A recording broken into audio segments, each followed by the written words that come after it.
గౌరవనీయులు అంటే ముఖ్యమంత్రి గారికి పోయే ముందు పొంగులేటి గారిని కంప్లీట్ చేసి అటు వెళ్తా పెద్ద ఆయన కదా సార్. ఇప్పుడు సీతారామ ప్రాజెక్ట్ గురించి మాట్లాడినారు.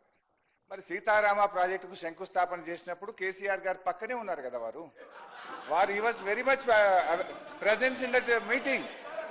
సో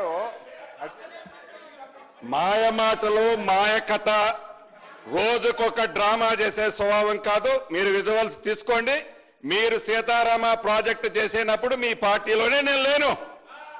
ఏం మాట్లాడుతున్నారు?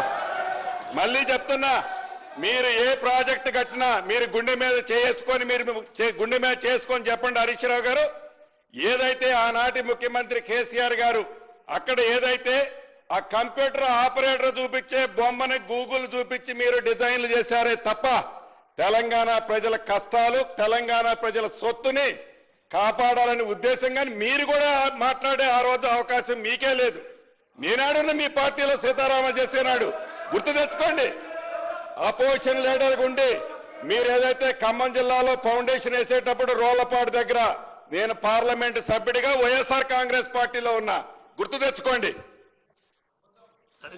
సార్ 9 ఏళ్లు బీఆర్ఎస్ పార్టీలోనే ఉన్నారు కదా. సీతారామ ప్రాజెక్ట్ నిర్మించేటప్పుడు ఏ రోజు కూడా మీరు వ్యతిరేకించలే కదా.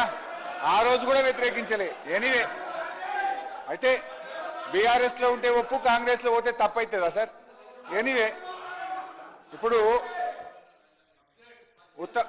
పొంగులేటి గారిని ఒక విషయంలో ఐ అప్రిషియేట్, వారికి ధన్యవాదాలు కూడా చెప్పాలి. నేను ఒక మాట ఏమన్నారంటే 2014 కంటే ముందు మేము 5,500 ఖర్చు పెట్టాం. సరే, 5,500లో మొబిలైజేషన్ అడ్వాన్స్ ఎంత, అది కథ వేరే, తర్వాత చెప్తారు. సరే, తర్వాత ఏమన్నారంటే 6,100 బీఆర్ఎస్ పార్టీ ఖర్చు పెట్టిందని చెప్పినందుకు నేను థ్యాంక్స్ చెప్తా ఉన్నా. ఎందుకు ఈ థ్యాంక్స్ చెప్తున్నట్టు అధ్యక్ష, దట్ షోస్ అవర్ సిన్సియారిటీ. అంటే మేము 2014 జూన్ 2 అధికారంలో వచ్చిన తర్వాత 7-8 నెలల పాటు యథావిధిగా ప్రాణహితను కట్టాలని అన్ని ప్రయత్నాలు చేశాము, ప్రాజెక్టును కొనసాగించాము. ఆ తర్వాత వరుసగా మహారాష్ట్రతో 5-6 మీటింగులు పెట్టడం, వాళ్ళు ససేమిరా అనడము, ఆ తర్వాత